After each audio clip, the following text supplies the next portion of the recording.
After studying this module, you will be able to understand the concept of market failure and its main causes. Learn about externalities, one of the important causes of market failure. Identify different types of externalities, that is consumption and production. Comprehend the different ways in which the government and the legal system can help in curing the efficiency loss due to the presence of these externalities.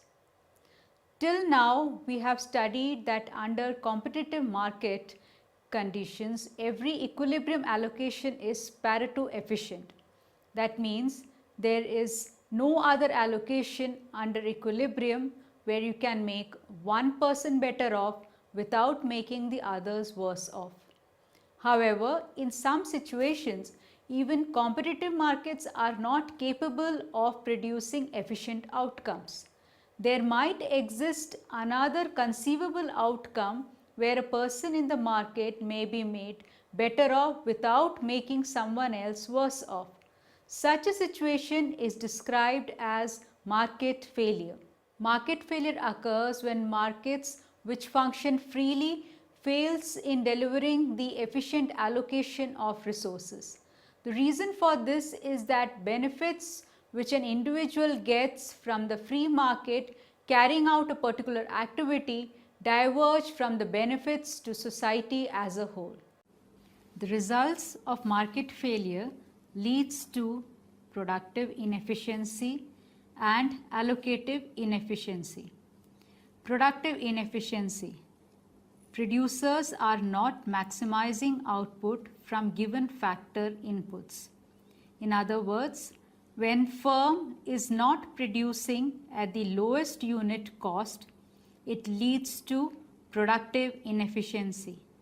This is a problem because the output which is being lost in inefficient production could have been used to satisfy more wants. Allocative inefficiency. Resources are misallocated and are producing goods and services which consumers don't want. This is problematic because better use of resources can be done by producing the products which consumer wants. Moreover, there are many instances when the free market fails to deliver an efficient allocation of resources. Some important causes of market failure are as follows. A. Presence of externalities. B. Public goods. And C. Imperfect information.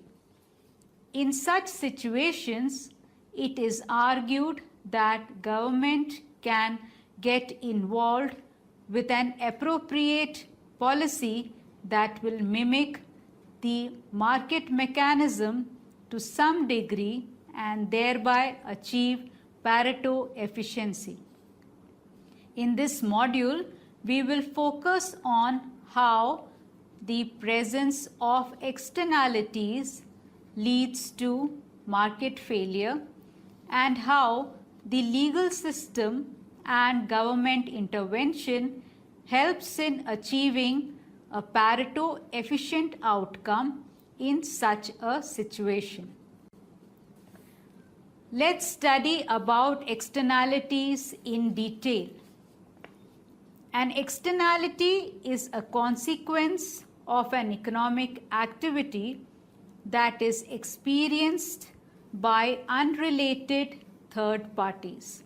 It is defined as a profit or cost that is imposed on a third party such as society other than the producer or consumer of a good or service. It can be either positive or negative. Positive externalities refer to the benefit and negative externalities refer to the cost associated with the production or consumption of a good or service. For example, emission of pollution by a factory spoiling the neighboring environment and affecting the health of nearby residents is an example of negative externality. An example of a positive externality is the benefit of productivity which a firm gets from its well-educated workers. Also, externalities are present in both consumption and production. An economic situation involves consumption externality when the level of consumption of some good or service by one consumer has a direct effect on the welfare of another consumer. Instances of this kind are playing loud music at 3 in the morning, drifting smoke from cheap cigars, and a neighbor who keeps a beautiful flower garden. Externalities exist in production when there is positive relation between the production activities of two firms. For example, firm A discharges effluent into a river, which will increase costs of firm B downstream. Firm A sets up a coaching institute for computer programmers, which increases the availability of programmers to the other firm. If externalities are not taken into account, an efficient allocation of resources from the social point of view may not emerge. Let's start with the consumption externality. We will study it with the help of an example of smokers and non-smokers to illustrate some of the main considerations. Imagine two roommates, A and B, who have preferences over money and smoke. Suppose that both consumers like money, but that A likes to smoke and B likes clean air. The consumption possibilities for the two consumers can be depicted in an Edgeworth box. The length of the horizontal axis represents the total amount of money the two agents have, and the height of the vertical axis represents the total amount of smoke that can be generated. The preferences of agent A are increasing in both money and smoke, while agent B's preferences are increasing in money and clean air, that is, the absence of smoke. Smoke is measured on a scale from 0 to 1, where 0 is no smoke at all and 1 is the proverbial smoke-filled room. This setup is depicted in figure 4.1.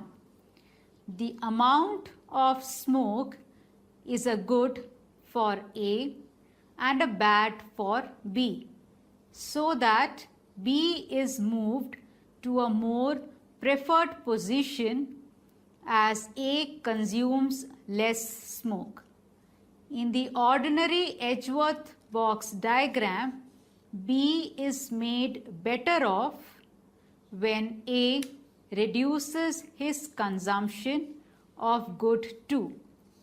But that is because B then gets to consume more of good 2. In the Edgeworth box in figure 4.1, B is also better off when A reduces his consumption of good 2, that is smoke, but for a very different reason. In this example, B is better off when A reduces his consumption of smoke, since both agents must consume the same amount of smoke, and smoke is a bad for agent B. Now suppose they both have the same amount of money, say rupees 100 apiece, so that their endowments will lie somewhere on the vertical line in figure 4.1. In order to determine exactly where on this line the endowments lie, the initial endowment of smoke or clean air needs to be determined. This depends on the legal rights prevalent in the concerned society regarding the property of smoke or clean air. It may be that A has a right to smoke as much as he wants, and B just has to put up with it. Or it could be that B has a right to clean air. Or the legal right to smoke and clean air could be somewhere between these two extremes. The initial endowment of smoke depends on the legal system. Now consider a legal situation where person B has a legal right to clean air. Then the initial endowment in figure 4.1 is labeled E. It is where A has 100 0 and B has 100 0. This means that both A and B have rupees 100 and that the initial endowment, what there would be in the absence of trade, is clean air. One of the aspects of having a property right to clean air is having the right to trade some of it away for other desirable goods, in this case for money. It can easily happen that B would prefer to trade some of his right to clean air for some more money. The point labeled X in figure 4.1 is an example of such a case. As we know, a Pareto efficient allocation is one where neither consumer can be made better off without the other being made worse off.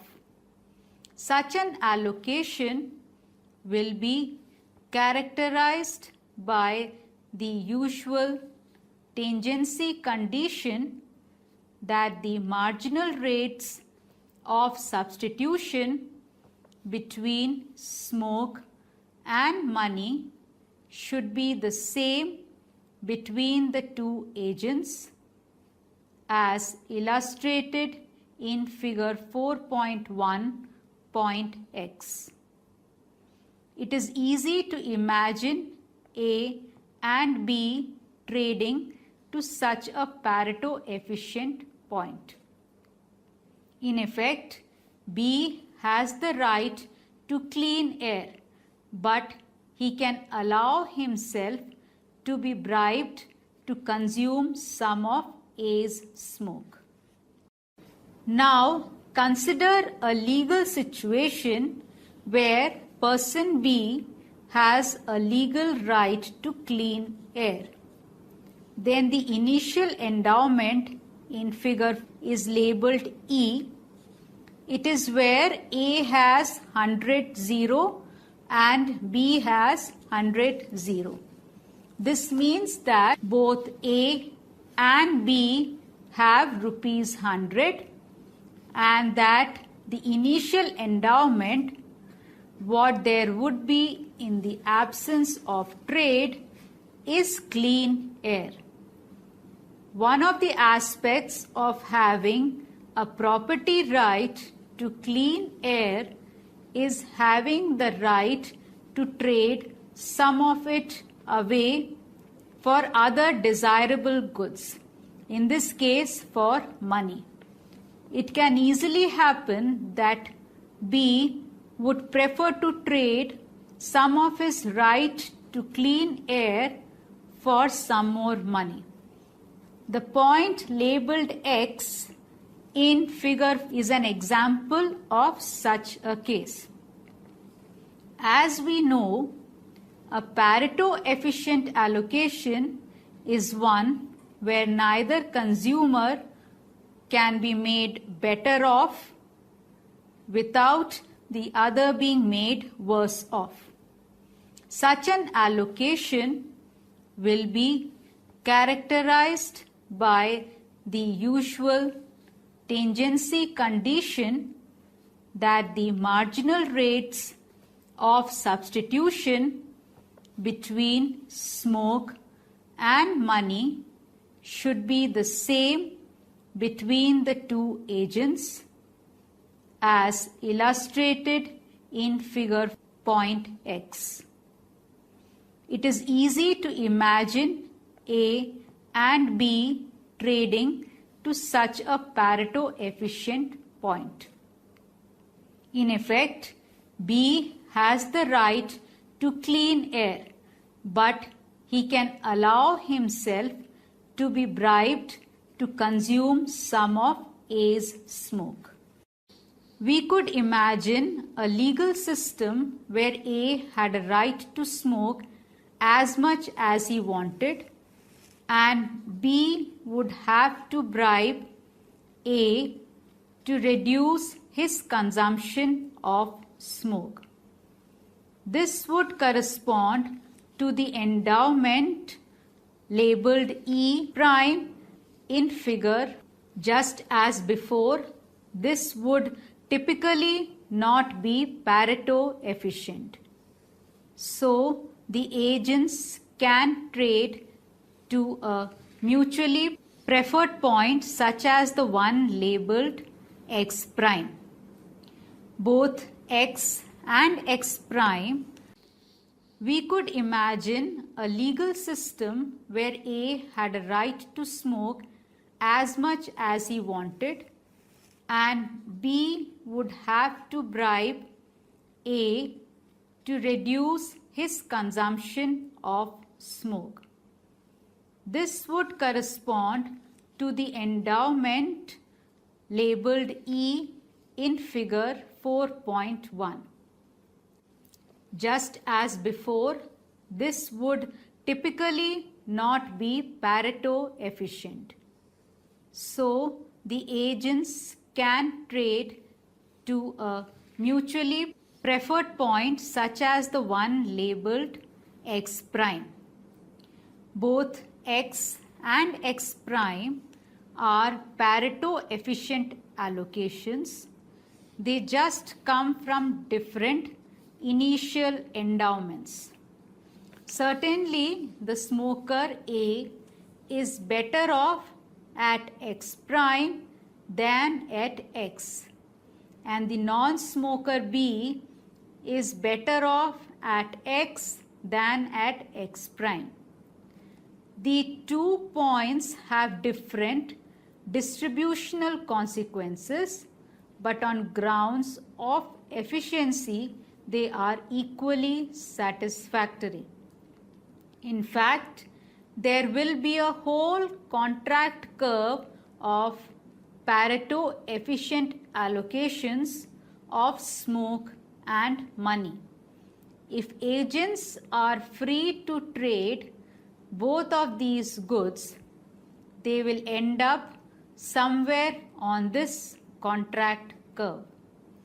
The exact position will depend on their property rights involving smoke and money and on the precise mechanism that they use to trade.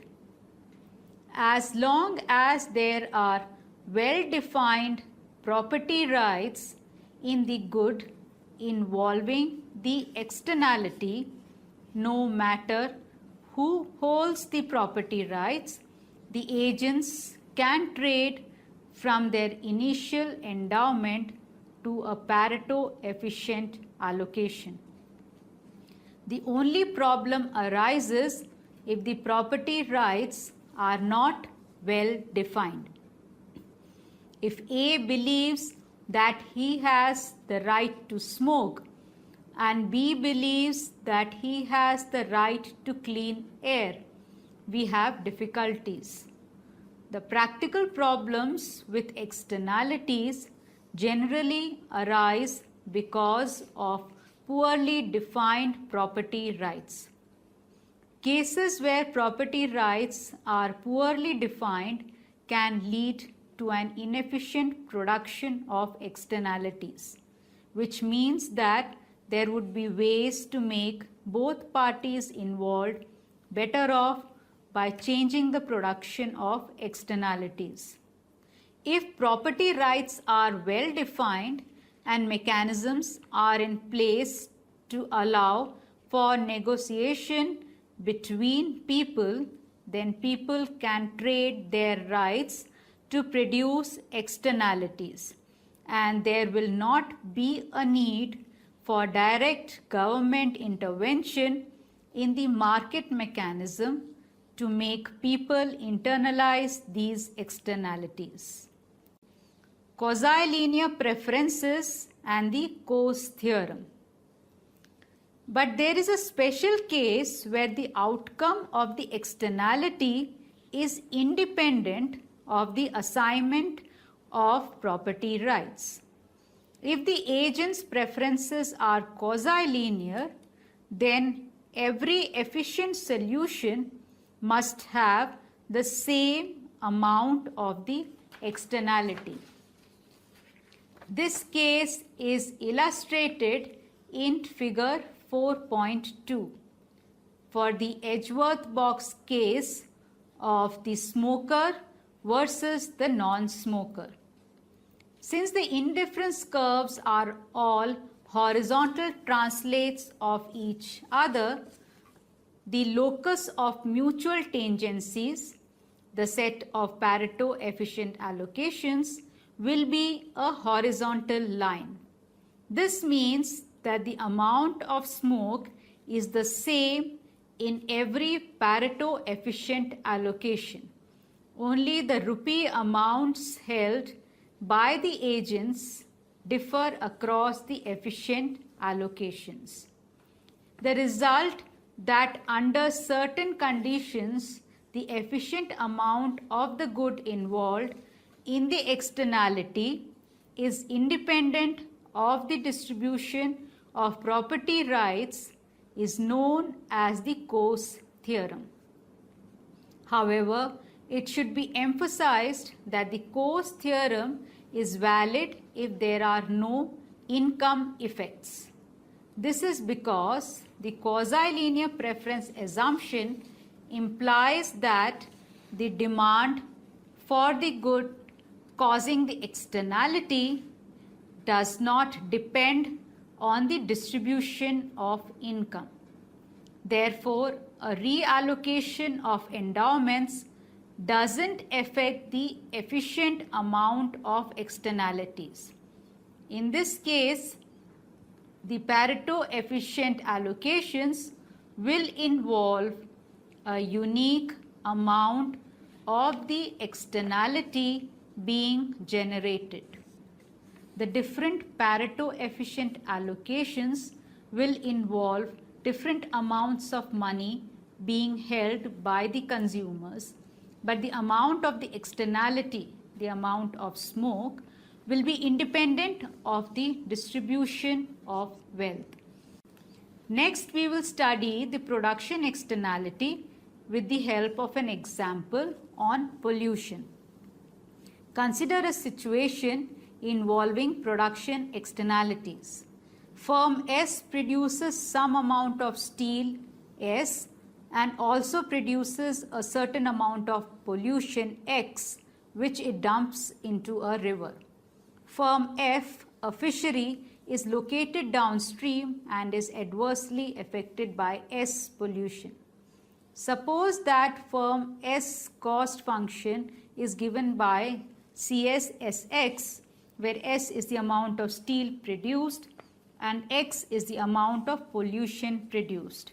Firm F's cost function is given by CF, Fx, where F indicates the production of fish and X is the amount of pollution.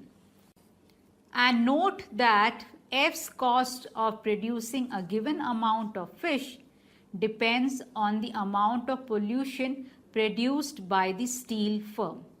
Suppose that pollution increases the cost of providing fish, that is delta CF upon delta X is greater than 0, and that pollution decreases the cost of steel production, that is delta CS upon delta X is less than or equal to 0. This last assumption says that increasing the amount of pollution will decrease the cost of producing steel, that reducing pollution will increase the cost of steel production at least over some range. The steel firm's profit maximization problem is maximize PSS minus CSSX with respect to S and X, and the fisheries profit maximization problem is maximize PFF minus CFFX with respect to F.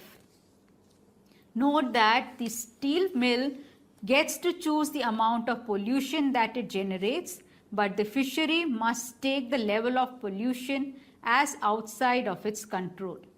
The conditions characterizing the profit maximization will be PS is equal to delta CA S star X star divided by delta S, and 0 is equal to delta CS S star X star divided by delta X for the steel firm, and PF is equal to delta CS F star X star divided by delta F for the fishery firm.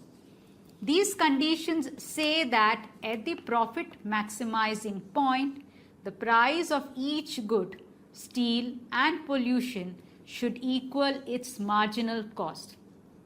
In the case of the steel firm, one of its product is pollution, which by assumption has a 0 price. So the condition determining the profit maximizing supply of pollution says to produce pollution until the cost of an extra unit is 0. The presence of externality is evident here. The fishery cares about the production of pollution but has no control over it. The steel firm looks only at the cost of producing steel when maximizing its profits. It does not consider the cost it imposes on the fishery. The increase in the cost of fishing associated with an increase in pollution is part of the social cost of steel production, and it is being ignored by the steel firm. Now suppose that the fishery and the steel firm merge and form one firm that produces both fish and steel and possibly pollution. Then there is no externality. For a production externality only arises when one firm's action affect another firm's production possibilities. If there is only one firm, then it will take the interactions between its different divisions into account when it chooses the profit maximizing production plan. By this reassignment of property rights, the externality is said to be internalized. Before the merger, each firm had the right to produce whatever amount of steel or fish or pollution that it wanted, regardless of what the other firm did. After the merger, the combined firm has the right to control the production of both the steel mill and the fishery. The merged firm's profit maximization problem is maximize PSS plus PFF minus CSSX minus CFFX with respect to S, F and X, which yields optimality conditions of PS is equal to delta CS S hat X hat divided by delta S, PF is equal to delta CF F hat X hat divided by delta F, 0 is equal to delta CS S hat X hat divided by delta X plus delta CF F hat X hat divided by delta X. The last term shows that the merged firm will take into account the effect of pollution on the marginal cost of both the steel firm and the fishery. When the steel division decides how much pollution to produce, it considers the effect of this action on the profits of the fish division. That is, it takes the social cost of its production plan into account. It should be noted that when the steel firm acted independently, the amount of pollution was determined by the condition delta CS S star X star divided by delta X equal to 0. That is, the steel firm produced pollution until the marginal cost was 0. MCS S star X star is equal to 0. In the merged firm, the amount of pollution is determined by the condition delta CS S hat X hat divided by delta X plus delta CF F hat X hat divided by delta X is equal to 0. That is, the merged firm produces pollution until the sum of the marginal cost to the steel firm and the marginal cost to the fishery is 0. This condition can also be written as minus delta CS S hat X hat divided by delta X is equal to delta CF F hat X hat divided by delta X, or minus MCS S hat X hat is equal to MCF F hat X hat. In this latter expression, MCF is positive since more pollution increases the cost of producing a given amount of fish. Hence, the merged firm will want to produce where minus MCS is positive. That is, it will want to produce less pollution than the independent steel firm. When the true social cost of the externality involved in the steel production is taken into account, the optimal production of pollution will be reduced. When the steel firm considers minimizing its private cost of producing steel, it produces where the marginal cost of extra pollution equals 0. But the Pareto efficient level of pollution requires minimizing the social cost of the pollution. At the Pareto efficient level of pollution, the sum of the two firms' marginal costs of pollution must be equal to 0. The steel firm produces pollution up to the point where the marginal cost of extra pollution equals 0. But the Pareto efficient production of pollution is at the point where price equals marginal social cost, which includes the cost of pollution borne by the fishery. The above discussion is illustrated in figure 4.3. In this diagram, minus MCS measures the marginal cost to the steel firm from producing more pollution. The curve labeled MCF measures the marginal cost to the fishery of more pollution. MCF is positive since more pollution increases the cost of producing a given amount of fish. The profit maximizing steel firm produces pollution up to the point where its marginal cost from generating more pollution equals zero. At the efficient level of pollution production, the amount that the steel firm is willing to pay for an extra unit of pollution should equal the social cost generated by that extra pollution, which include the cost it imposes on the fishery. When the true social cost of the externality involved in the steel production is taken into account, the optimal production of pollution will be reduced. This is consistent with the efficiency arguments where there are no externalities so that private cost and social cost coincide. In this case, the free market will determine a Pareto efficient amount of output of each good. But if the private cost and social cost diverge, the market alone may not be sufficient to achieve Pareto efficiency. Now we will discuss several useful interpretations which suggest ways to correct the efficiency loss created by the production externality. The first interpretation is that the steel firm faces the wrong price for pollution. As far as the steel firm is concerned, production of pollution costs nothing, but that neglects the cost that the pollution imposes on the fishery. According to this view, the situation can be rectified by making sure that the polluter faces the correct social cost of its actions. One way to do this is to place a tax on the pollution generated by the steel firm. This kind of a tax is known as a Pigouvian tax. However, in order to impose this tax, we should know the optimal level of pollution. Another interpretation of the problem is that there is a missing market, the market for the pollutant. The externality problem arises because the polluter faces zero price for an output good that it produces, even though people would be willing to pay money to have that output level reduced. From a social point of view, the output of pollution should have a negative price.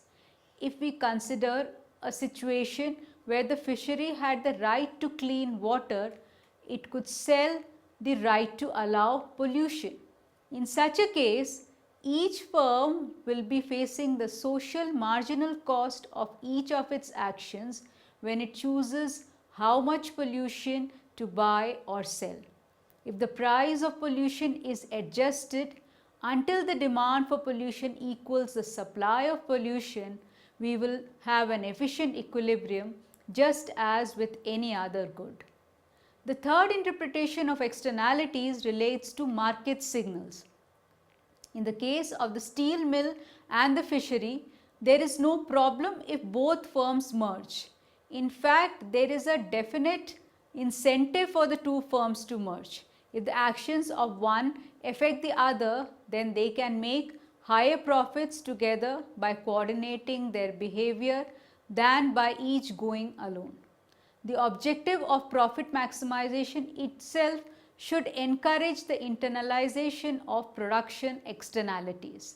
In other words, if the joint profits of the firms with coordination exceeds the sum of profits without coordination, then the current owners could each be bought out for an amount equal to the present value of the stream of profits for their firms. In other words, for an amount equal to the present value of the stream of profits for their firm, the two firms could be coordinated and the buyer could retain the excess profits. The new buyer could be either of the old firms or anybody else for that matter. The market itself provides a signal to internalize production externalities.